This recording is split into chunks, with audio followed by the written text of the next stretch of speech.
Hello, something guys and gals. This is Clickbait Guy 1%. So let's jump on the bandwagon and address this broadly article talking about how white people can make black people or people of color lives better because I guess only white people can make other lives worse and not the other way around. You could consider this a superficial scribblings on racism episode since this article doesn't really fit the format of that series. Well, I wouldn't mind who or what skin color was making this article. Kesiena Boom is half African and half Caucasian, which apparently makes her an expert on this matter and an expert on white privilege because of that distinction alone. But the reason that I made the title of this video in this variant of the "Scientists Hate Him" meme is that it's truly indicative of how journals these days are almost pining to write any garbage material to fill the attention span of a squirrel into the masses, to the point that journals would be envious that they couldn't be as clickbaity and race-baity and hypocritical like this woman can, but might as well join in and have a feast on this absurd nonsense. As someone with very low tolerance for racist bullshit, I've managed to surround myself with white people who are cognizant of their privilege and strive to make the world a less terrifying and frustrating place for people of color. Basically, you surround yourself with people who have guilt for shit that happened way before they could do anything to stop it.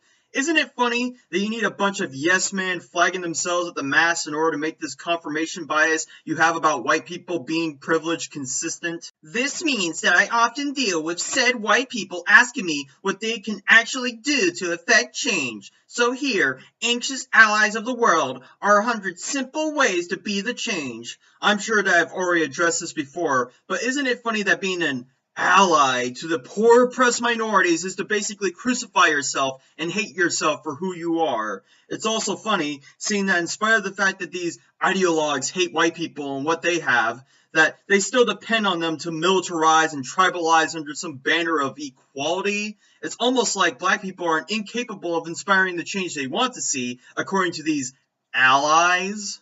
It's not nearly comprehensive, but it's somewhere to start. Go forth and disrupt our harmful racial paradigm. Sure, disrupt your perceived racial paradigm with a different racial paradigm of black people being brought down by all white people. Burn those books and tell the world how much you hate fascism too, why don't you? But here we go, the whole 100 different ways I can help black people, for more or less. 1. Just because you can't see racism around you doesn't mean it's not happening. Trust people of color's assessment of a situation. So basically, be super paranoid of everything and assume that something must be racist no matter the context or situation. And apparently that people of color are better at examining forms of racism than I am, because, if they call me a cracker or a white devil, that's not their equivalent of nigger or coon, how is it? 2. Don't assume that all people of color share the same views. We are not a monolith. Okay, I'll keep that in mind while you actively treat them like as if they are. Oh, but I'm not supposed to treat them like a monolith because I'm full white, while you can because you're half black. This isn't massive hypocrisy on your part. Don't assume or guess people's races. This is not a fun game for us. Well, I could say the same for you, but apparently we can't hold you to the same standard. But I have to wonder, in what situation would someone have to guess another person's race, unless I might want to get to know you? Maybe I'm curious as to what nationality you hail from. But fuck curiosity, I have to either know 100% or don't know bar none. If someone tells you they're from Uganda, don't say, I went to Nigeria once, just please. Because fuck trying to build up from small talk, right? It'd be like if someone said they were from California and I tell them that I used to live in San Maria and San Jose. That must be me presuming to know everything about Cali, right? Related, don't refer to Africa as a country. It's a continent and it's widely varied. Yes, take a moment. That does ring a bell. I don't know, other black people refer to Africa as a country in regards to the Black Panther movie? It's like as if black people are privy to the same illogical traps as white people are. But black people are the other to you, right? Oh, and rest assured that literally no person of color ever wants you to get back from holiday, show off your tan, and excited to claim, look, I'm almost as dark as you. Cease and desist. Because trying to relate to other people of color in any tangible way is just racist, right? Because it's pointing out the race, while this article is made to point out the races of everyone in a negative light. Pure hypocrisy, and we're only 6 points in. Don't assume that a person of color knows everything about their country of heritage. Do you know everything there is to know about America, Germany, Sweden? That's what I thought. See what I mean? She's treating people of color like a monolith while telling me that I shouldn't, which I don't, but the fact that she doesn't realize the irony of her own list and how little she even follows it makes abiding by it absurd. But back to the point at hand, a lot of black people ideologically on the left will talk to you about how much they know about African culture, like with Godzi Kodzo, for instance, in spite of the fact that a lot of those African countries would murder his same-gender loving ass. So don't tell me that these people like to think they know so much about other countries than I do. Don't assume we can run if we're black, do math if we're Asian, have drinking problems if you're indigenous. Stereotypes exist for a reason. Who is the fastest 100-meter sprinter? Usain Bolt, an African man. Who has the highest average IQ? Well, other than Jews, the Asians beat out every other race. As for the drinking problems with the indigenous, by the way, indigenous to whom? That's an oddly specific representation to bring up. It's like how the stereotypes of white people are that they can't jump, love mayo, and are racist, funnily enough. Of course, hashtag not all, but saying that doesn't disregard the vast majority. 9. Regard us as autonomous, unique individuals, not as representatives of our race. Yeah, while points number 1, 3, 6, and 7 so far on this list treat people of color as a fucking monolith, you fucking hypocrite. Don't make embarrassing jokes to try to be down with people of color. We'll laugh at you, not with you. What kind of embarrassing jokes? Like, how many cops does it take to change a light bulb? None. They just beat the room for being black. And here we go again with treating people as a monolith while telling me not to treat them as a monolith. Maybe I should make a tally on the corner, this being the 3rd time. 11. Don't rinse our culturally specific memes. They're ours. Go enjoy that weird one about the plums. I've never heard of culturally specific memes before. I thought memes could be used by anyone and could be enjoyed by anyone as long as they are in on the joke. I wonder, who was the one who tried to make the Harambe meme a culturally specific one? It starts with regressive and ends in leftists. 12. If you're at my house party, don't turn off the weekend to put on Arctic Monkeys. Okay, this one is very specific, but it happened to me once. I'm not over it. The audacity! Well, I'm never going to any house parties that you hold because you'll inundate me with race-baiting nonsense about how justified you are in hating me by my race alone. As for the matter at hand, the weekends I Feel It Coming doesn't really turn up the house as much as Arctic Monkeys Do I Want to Know. But I'm talking about the value of party music to someone who only cares about the race of the artist, apparently. 13. Avoid phrases like, but I have a black friend, I can't be racist. You know that's BS as well as we do. We do, as if all people of color know this. There's tally number 4 on the we're a monolith but we're not on this ongoing list. If I was a racist to black people, how could I have a black friend? The only situation that could be possible if the black person in question is self-loathing of their own race, just like how your white allies are self-loathing of their own race, which is the only reason you are mere acquaintances with them. 14. When you endlessly complain about how terrible white people are, you are being that terrible white person. Jeez. So, you're a white person by that metric, right? Because you took the fucking time to make 100 different, yet similar points about how white people can capitulate to the almighty black masses? But this is also a tactical way of saying to these allies that nothing they can do will win us over, which makes me wonder why these white people would suffer for this shit. Don't say shit like, I know what it's like to be a person of color. I'm a ginger. Don't say that because it goes against my narrative about white people never being ridiculed or made fun of. South Park never used the ginger race as the butt of the joke. Coppercat never was made fun of for being a ginger and a troll. Gingers don't have souls, of course, so how would they know oppression? Don't question someone's blackness if they're light-skinned. It's not your place. Other black people can make sure that light-skinned black people are cognizant of their privilege. So I'm assuming you've been putting this racial solidarity inquisition too because you're a light-skinned lady presuming to talk about a group while telling me not to otherwise said group. I would also suggest you don't question someone else's whiteness just because they're light-skinned too, because they could be albino African or have Michael Jackson's rare skin condition. Isn't it funny that MJ, in spite of transitioning from black to white, had more success and posterity as a celebrity when he was black? It almost makes you think that sometimes that this whole white privilege thing is nonsense. 17. Never try and tell a person of color what is or isn't racist. 5 times a latte for the we're a monolith but we're not tally, but again assuming that people of color apparently know racism better than I do somehow because of institutions and systems and other vague generalities. Maybe I should use the power plus privilege as an excuse for this later down the line perhaps? When you find instances of racist bullshit online, please don't send it to us. We know racism exists. Thanks. Wait, I thought you were so concerned with racist bullshit on a constant basis. Isn't that what you want your trained dogs to sniff out for? Or is it now a matter of the severity of the racism? Because to me, you're not really concerned about to what extent, and more about the principle of the matter. 19. Read something already written about it, rather than coming to your friends/acquaintances of color looking for hot takes on anything and everything appropriative a la Kardashian/Miley Cyrus does. We don't want to think about this shit 24/7.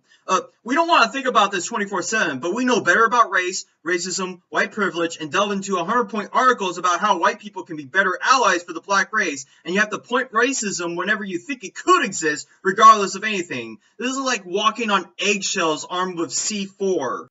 20. Understand that some days are even more mentally exhausting for people of color thanks to the news cycle. Try not to badger us for our opinions on the latest atrocity that has occurred. Leave us to grieve. Again, I thought your whole mission statement was to have white people ardently aware of rampant racism, and that you apparently know better about it, so these white allies are obviously going to go to you on advice on this matter. It's like you aren't even aware of the premise you've made for yourself.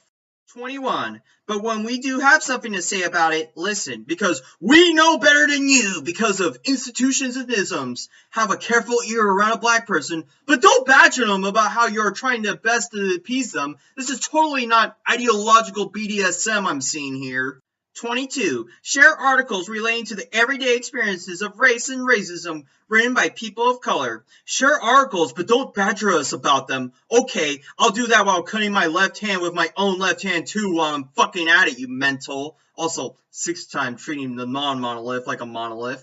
23. But don't be that person who is weird and sycophantic and loves to demonstrate their wokeness constantly to the people of color around them. Be thoughtful. You have made this premise where the only way white people can win you over is to be so woke about race wherever you can find it, no matter if it is or isn't. You can't have it both ways, and I'm certain you want white people to be sycophantic, but you still want to have an out to hate them by their appeasement. This is like walking on a tightrope made of razor wire and salt. 7th time now. 24. Read books by people of color. I recommend Sister Outsider by Audre Lorde, The New Jim Crow by Michelle Alexander, and literally everything that Junot Diaz writes for great insights into blackness. Again, because people of color are more nuanced on race issues and that they, as a monolith, know better about the topic than anyone else. From Gazi Kodzo to Martin Luther King. Doesn't matter the merit of the argument, all black people are just the same to you, right, Mrs. Don't treat us like a monolith. Boom. 25. Watch shows that are created by people of color, i.e. Atlanta or Insecure. Seriously, if you haven't seen Atlanta, you need to watch it. Now, no thanks. I don't watch shows based on how much melanin is on display, you fucking racist. I'll enjoy TV shows on their own merits, unlike you, who has to judge the value of something based on conditions that are otherwise irrelevant and can't be controlled. 26. Have a critical eye when watching TV and movies. How are they portraying people of color and why? What purpose does it serve? So we have to be racist now, you say? I guess I shouldn't be surprised that you'd be the one entertaining that, because it shouldn't matter how a person of color is portrayed on a TV, just as long as they are doing a good job at the performance. In spite of the fact that I don't like the Disney-ified Star Wars movies, I actually like Josh Boyega as an actor. It's just a shame that the same ideological credence of your ilk only hired him for diversity's sake. 27. If you go to an art gallery, notice how many works are by people of color. If it's lacking, make some noise. Send an email, query the curator. White people shouldn't have a monopoly on what can be considered art. Yeah, go Eric Killmonger on those art displays, why don't you? because art that was made hundreds of years ago should be indicative of current events, apparently, or of the demographic makeup of the given place. I wonder if you'd weigh the same value if I were to go to a South African art museum and see a bunch of black people on display. 28. If a character you assume was white in a book is portrayed by an actor of color in the movie, embrace it. Whiteness is not the default. Black isn't the default either, but I'm certain this is in regards to the Harry Potter play that had a black woman play Hermione, when in the movie she was played by a white woman, and J.K. Rowling trying to insist that the character of Hermione could have been played by any race, despite the fact that she chose Emma Watson to play Hermione when they were making the movies. But more to the point, do you assume a character in a book is black because you're black? It's like familiarity with your own race plays into the imagination of someone, maybe. 29. Support plays written by and acted in by people of color. The world of theater is overwhelmingly white. Support it to the point of even enforcing it, in spite of the demographics of white people in comparison to black people being relative to the number of movie roles they play. 30. Refuse to go to club nights or drag shows or burlesque nights that use culturally appropriative acts. And what culturally appropriative acts would be? Wearing dreads, playing trap music, because imitation is not the sincerest form of flattery, apparently. And like as if you would know what's that going in, especially if you're invited by someone else. Oh, I love to go, but I'm afraid it might have some culturally appropriative acts. Yeah, I'm sure you'll get invited never again when you do that. 31. If you have kids, buy them dolls of color and books with characters of color. Again, fuck you. I'm not going to buy something for the sake of it being black. If my kid wants a Blade action figure, I'm going to buy it not because he's black, but because my kid likes Blade. How about you make some interesting characters of color rather than trying to force people to like things for superficial reasons, perhaps? 32. Support crowdfunding campaigns for cultural products created by people of color if you can. I'll put my hard dollar into the welfare business that a lot of black people are being supported by, I'm sure. But it'll come out of my taxes, not of my own will. 33. Donate money to grassroots movements around you that are run by and support people of color. All grassroots movements run by monolith of color that's not a monolith are all equally productive in your eyes. BLM and the Civil Rights Movement, equally the same, no deviation or contrast at all. 34. Support small businesses owned by people of color. How about you put your money where your mouth is, or practice what you preach, or even the Democrats who presume to have it out for the little guy, huh? 35. If you're upper or middle class, try to avoid moving into an area that has historically been populated by low-income people of color. Gentrification tears communities apart. That should go the same for you, because I'm sure you're comfy with your fake journalism career and don't have to live in low-income societies. This is also her way of basically saying, don't try to build up communities with your own wealth, divide everyone by superficial standards, which goes completely against her previous lines about supporting businesses by people of color or funding movements that could inevitably gentrify these places on their own. Also, I guess the low income is somehow not tearing those communities apart. 36. Don't assume people of color can't speak English. I don't. Do you? Oh wait, it's wrong for me to generalize, not for you, I guess. Also, what about eubonics? But since you're just stretching the definition of people of color, I have no distinct race that would explain why some people might think others don't speak English. 37. But also be patient if our English isn't perfect. Are you bi, tri, multilingual? Probably not. It's hard. Okay, so now you are assuming that you aren't native to the English language. We are a monolith, but we're not. But we are, but we aren't, but we are! Double standards abound! 38. In general, just don't assume we want to be white or want to assimilate, and don't pressure us to do so. Wait, if you wanted to assimilate, you'd be as well off as the white people you are secretly jealous about their success in life, right? Isn't that ultimately what you want? Or do you want to keep this perpetual oppression wheel spinning so you can blame someone else for your own mistakes, I guess? How do you also know that black people haven't assimilated into this white system, which goes to show how racist those on the left are, that any success that a black person gains means now they aren't black anymore? I guess the same logic should go if Bill Gates is successful while I'm sucking on $800 paychecks at a gas station. He's not a real white to me, right? 39. Recognize that you can't assume someone's religion based on how they look. Not all South Asians and Middle Eastern people are Muslims. Not all black people are Christian. Not all East Asian people are Buddhist. You get the idea. Yeah, the not all argument, because trends and patterns can't exist if there even is one small deviation from the norm. Do black people commit the most crimes? Oh, sure, but I have this one instance of a black man who never committed a crime, therefore making this statistic null and void. I have to wonder how people on the left can go about saying this while also generalizing all white people as being oppressive to all peoples of color and not realizing the double standard of those two thoughts. 40. Remember that not all people of color are straight. What? Isn't that something that other people of color perpetuate? I guess there goes another tally to the we are a monolith but we are not total, which at this point is going to match the number of points on this list. Also, again, with thinking people of color are different to white people, like humans and monkeys, but what do I know? That's not racist at all when they do it. I'm just a stupid white person. 41. Remember that people of color are not inherently more homophobic than white people. I'm starting to get confused by this list now, and the choices. This is exactly why you can't just assume all white people think this way, while assuming that they assume that all people of color think one way, because then I can say, well, I don't, and move on with my life. I have to wonder if this homophobia coming from the People of Color Party might actually have some merit to it, with her even bringing it up. 42. People can be black and gay and disabled and trans and middle class. Blackness is expansive. It doesn't look one way. Keep this in mind. Blackness is expensive, but it also means that even a black person can write off their own blackness if they are as successful as white people. O.J. Simpson, Kanye West, Stephen Smith, fuck them. They're successful. How dare they enjoy the same success as other white people do? That goes completely against our narrative of black people being oppressed eternally. Also, let's keep in mind that black people still have to generally be oppressed in Miss Boom's eyes, or else having this list would be redundant to the cause.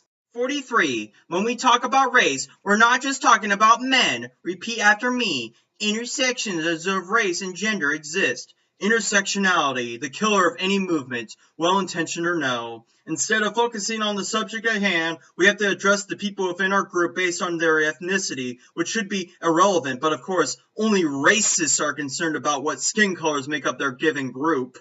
44. Remember that it is black women and native women and mixed race women who are most likely to be raped in their lifetimes in America. You cannot be an advocate against sexual violence without considering the impact of race. Well, of course that would be the case, or else there wouldn't be any other way you could pin the victim bullet on yourself, right? Because it's all about you.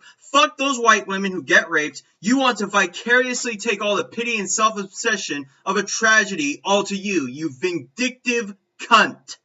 45. Don't ask black women if it's our real hair, and don't judge black women for wearing wigs or weaves or having relaxers. Again, I don't, although I would be curious as to how they do their hair, but I can only imagine that the writer is now projecting her own insecurities and fallbacks on white people, because I don't see white people in general dissing on black women's hair, other than the stereotype that black women will use wigs.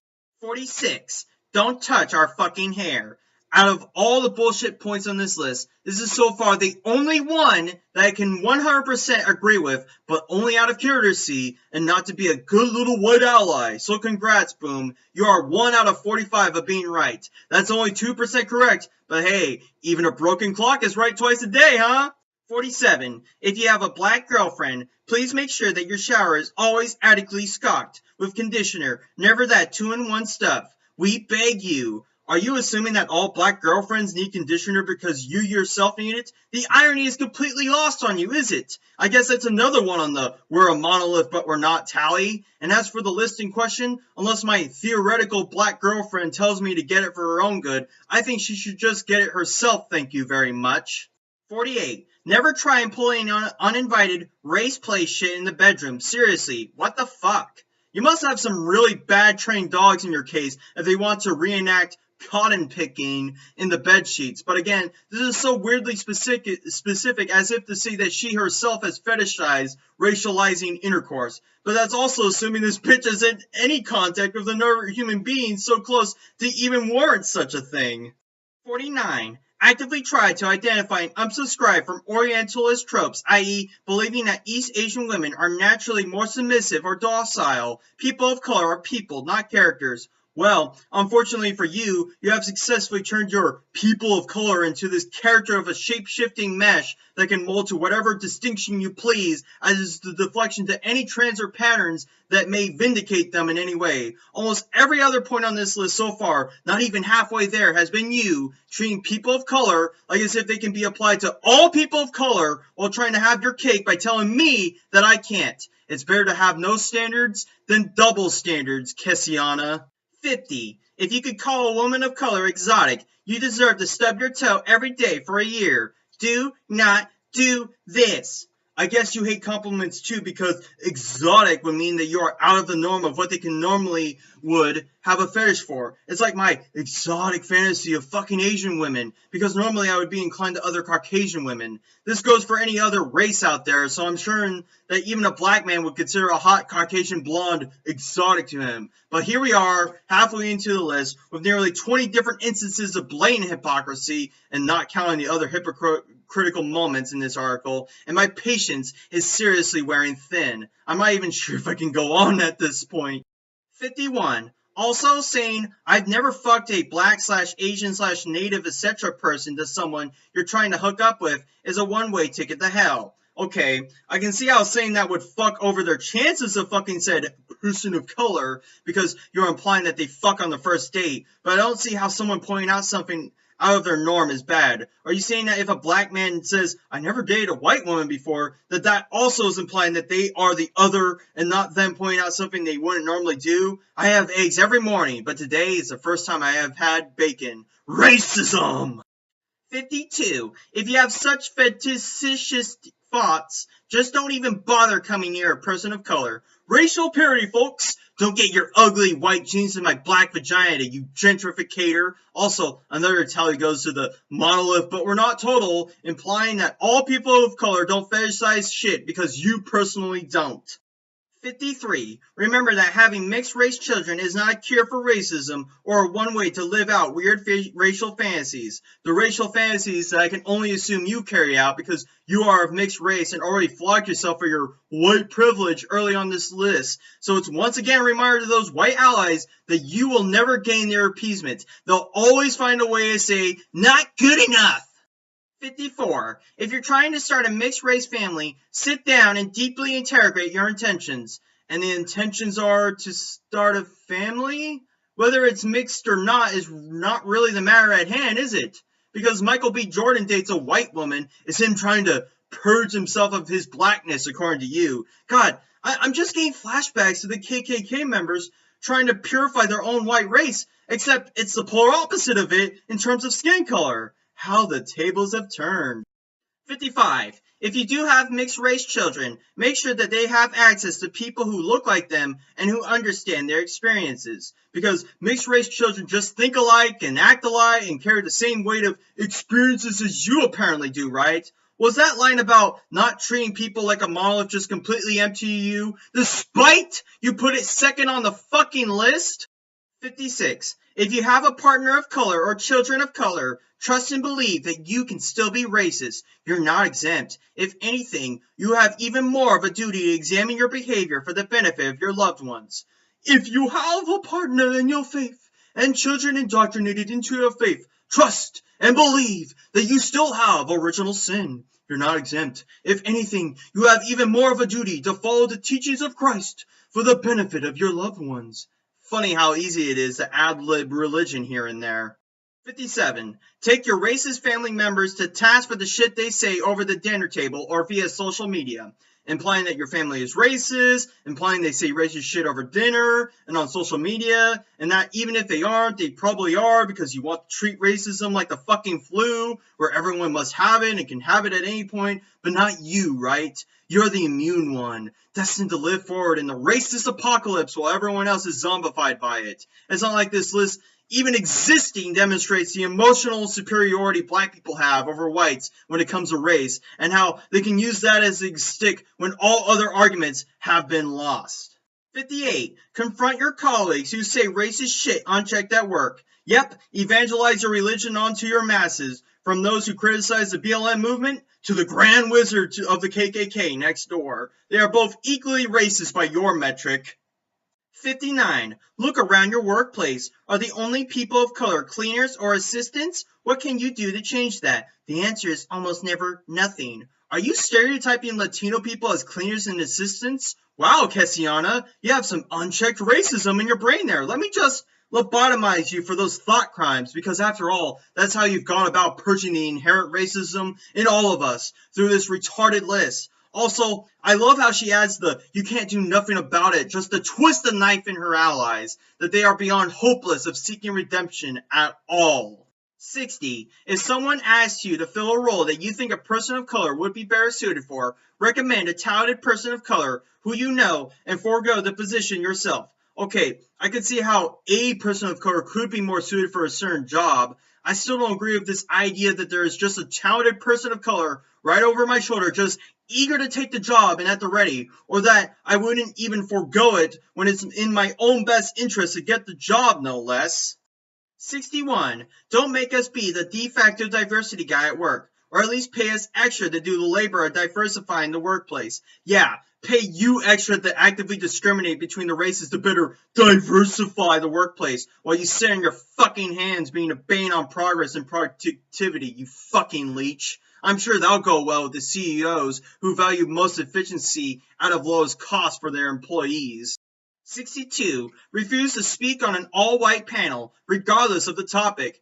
I love that she also adds the regardless of topic thing too. So even if the topic is about the best hot sauce around, just completely disregard it because it's white people. I mean, since I treat all black people like they are the same, white people must be too. They can't have different opinions or viewpoints of their own. No, no, no.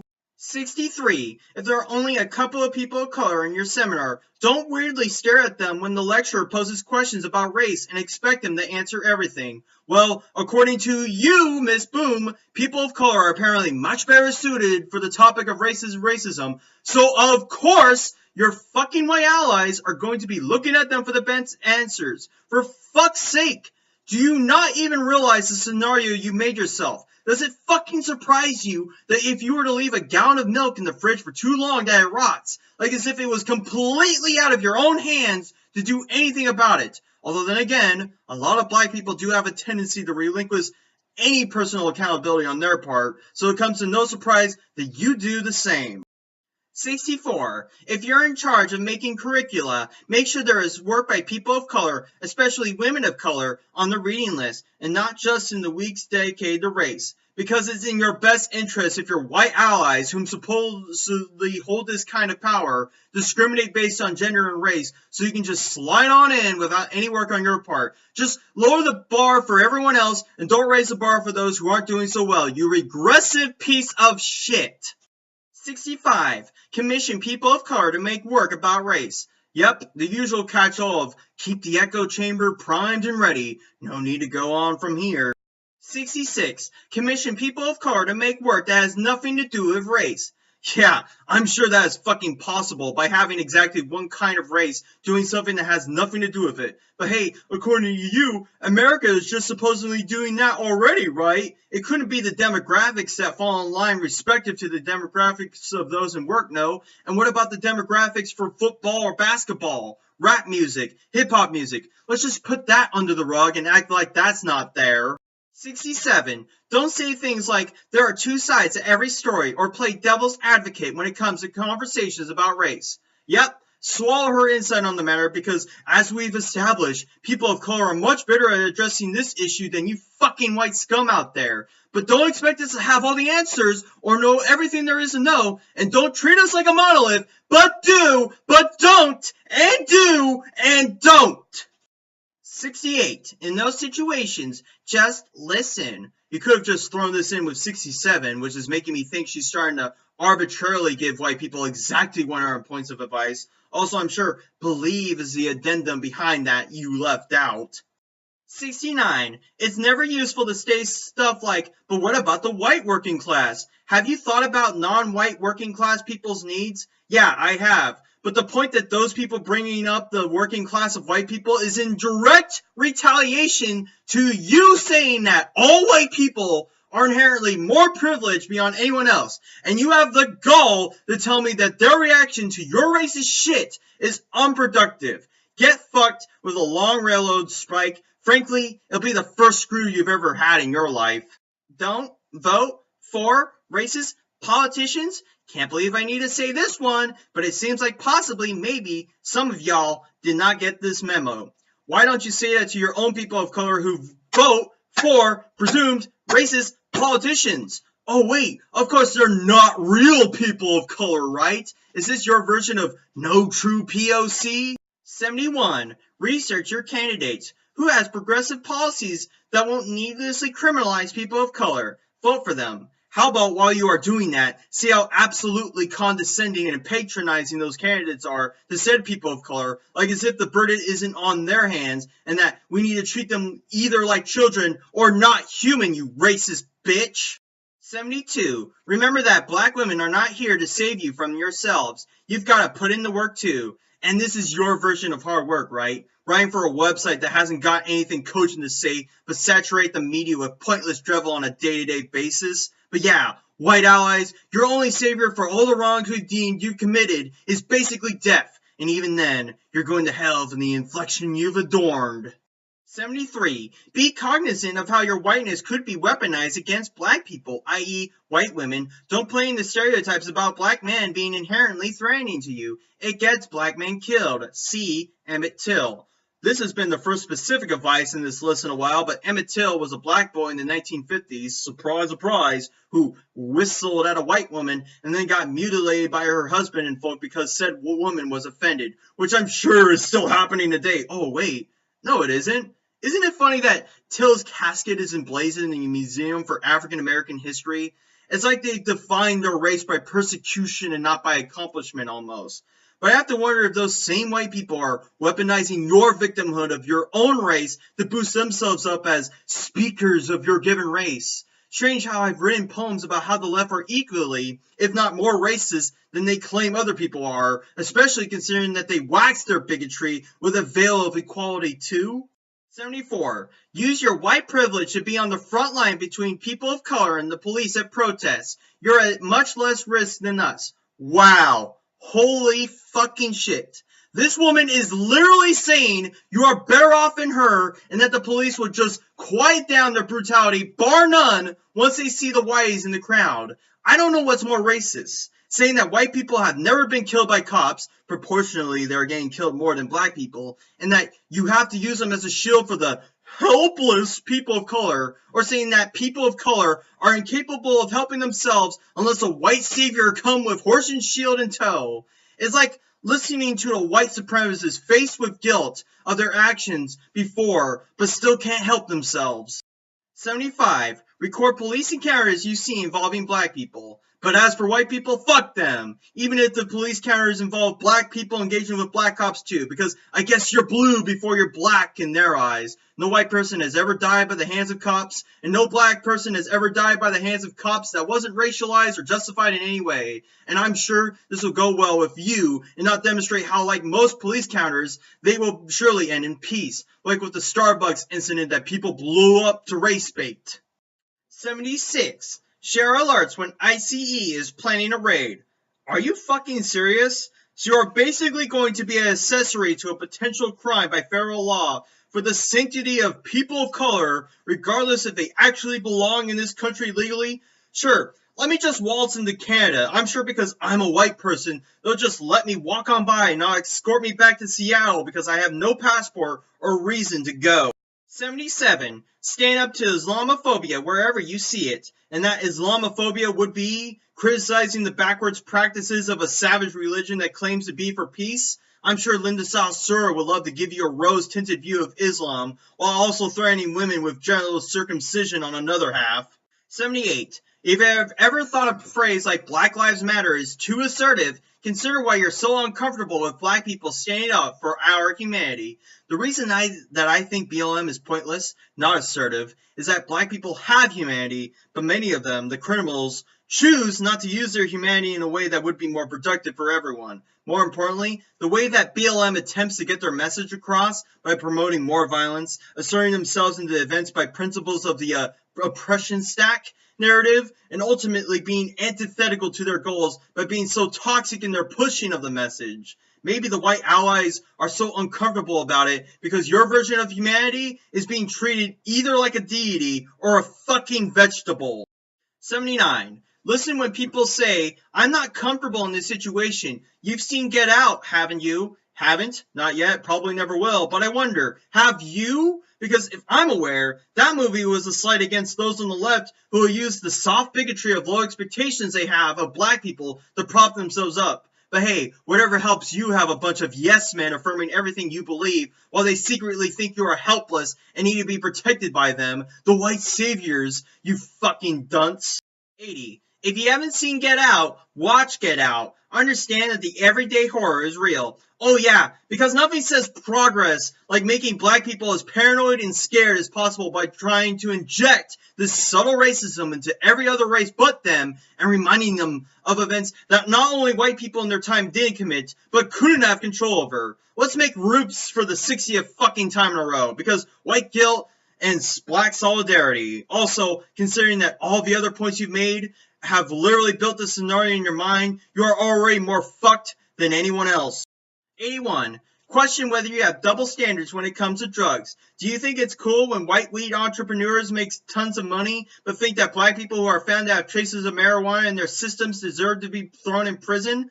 I don't believe that people who carry marijuana should be treated like those who committed a felony. But the difference is, I don't believe that for the sanctity of black people. I'm for it based on how safe weed is in comparison to alcohol and tobacco, two drugs that are illegal in spite of the fact that 400,000 people die by those two every year, yet only 231 people have died by marijuana-related incidents, with literally no one actually dying by direct inhalation of the drugs. I have to wonder now, with this nuance in mind, do you think that white people should be criminalized more for marijuana to even the scale? Because that couldn't be racist, could it? But of course, it's even the fact that the majority of those who are arrested for marijuana are black people, so it's once again lowering the fucking bar for everyone else rather than not making the drug a criminal offense. Or for those black people to be more clever in hiding it when and if they are searched.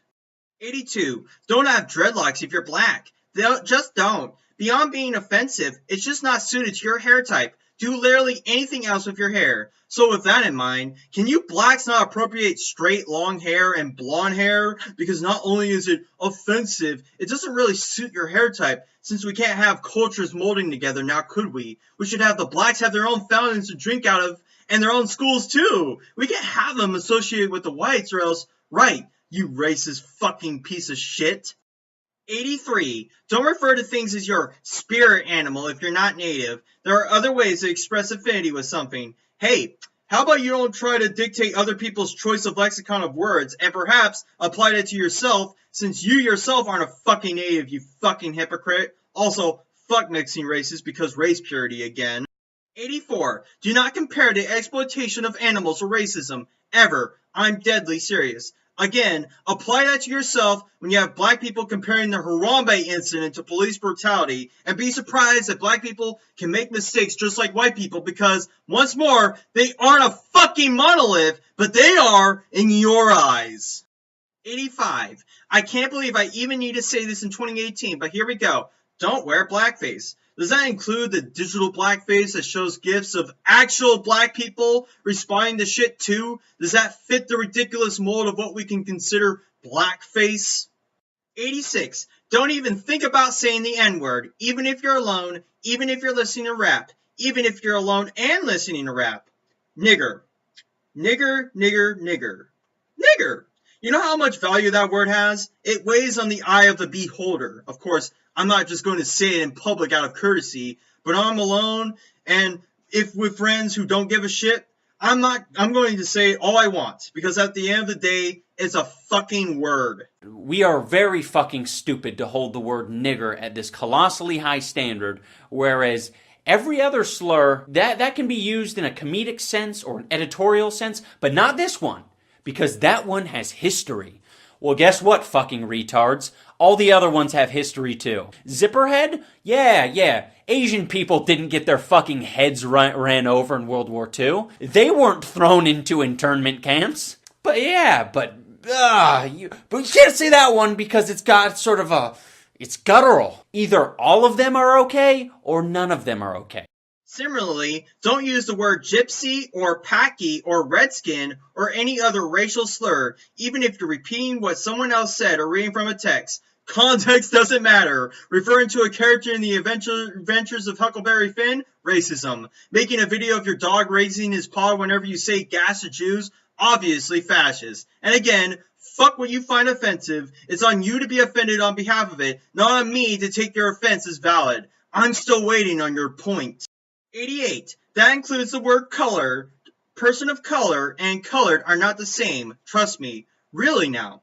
They aren't? Because colored people and person of color isn't just literally exchanging the words around, is it? This is ultimately what happens when you try to demonize an otherwise innocuous word. You make up bullshit terms you can claim are safe and sanitary in spite of the fact that they still mean the same fucking thing. It reminds me of that episode of South Park where the townsfolk were so annoyed by the roving biker gangs revving their bikes that they literally changed the definition of faggot to apply to them rather than usually be derogatory to gay people to not cause confusions. Words change meaning. Meaning doesn't change words. They are both literally the fucking same.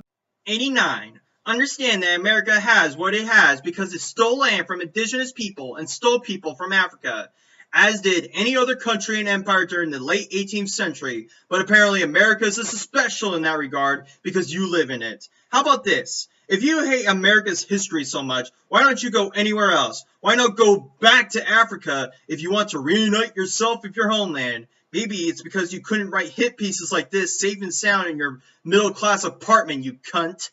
90. Care about race on the 364 days that aren't Martin Luther King Jr. Day.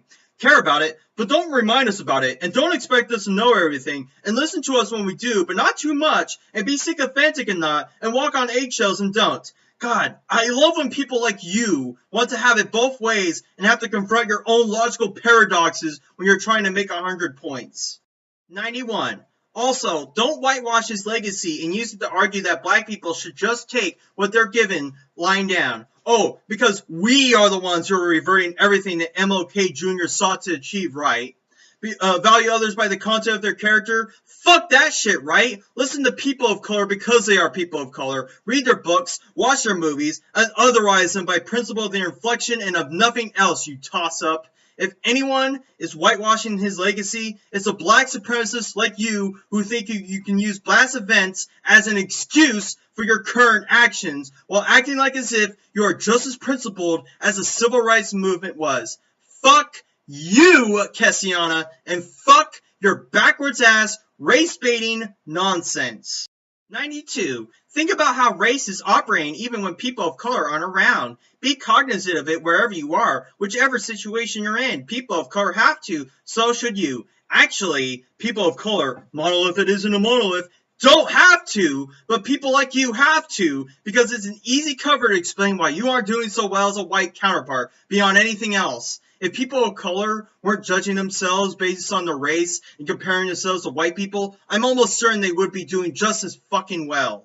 93. Remember that your queerness / womanhood / transness / class background / disability doesn't exclude you from white privilege. How am I not surprised that would be the case? It's almost like the white in white privilege is almost completely intangible from any other distinction you hold. It's like as if all people have some kind of privilege, be it black or white or man or woman. I have to wonder, like with many other points on this list, if you apply this to yourself, but I guess you are uniquely not privileged in any way.